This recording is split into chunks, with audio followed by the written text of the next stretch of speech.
The predisposition of the chair is what I stated, but subject, of course, to the wisdom of plenary. Maybe here from Senator Marcoleta, with respect to his ideas, given that he is the proponent Mr. of the President, motion. it is true that the motion to dismiss is not part of our rules. But it is part of our rules po yung pagiging suppletory application po ng rules of court. In the rules of court, yung korte po can motu proprio dismiss a case kung wala pong jurisdiction. And considering that the rules of court has become part of our rules, that's why I use the motion to dismiss. Pag wala pong jurisdiction, halimbawa, sa isang korte, collection case po ito, 5,000 pesos po yung pinal niya, dinismiss po ng court kahit hindi pa sumagot yung kalaban, Mr. President, kasi ang jurisdiction po ng korte hanggang 3,000 lang. Ganun po ibig sabihin nun. Minsan po, hindi po verified yung complaint, dinismiss. Sa motu proprio, talagang dinidismiss. Paano po kaya kung sinabihan pa nga na the Senate didn't acquire jurisdiction over the case? Mas lalo po sigurong dapat nating panindigan na talagang i-dismiss na po natin, Mr. President.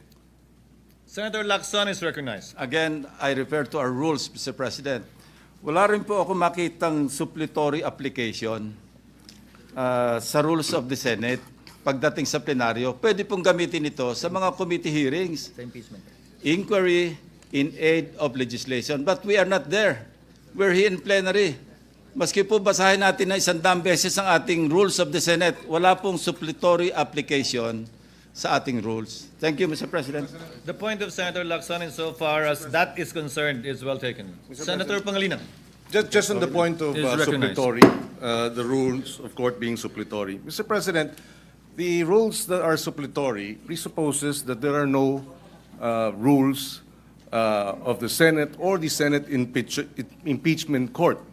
In other words, in the absence of a standing rule or provision of either our Senate rules or the Senate impeachment court rules, then we refer to the rules of court as suppletory to our rules.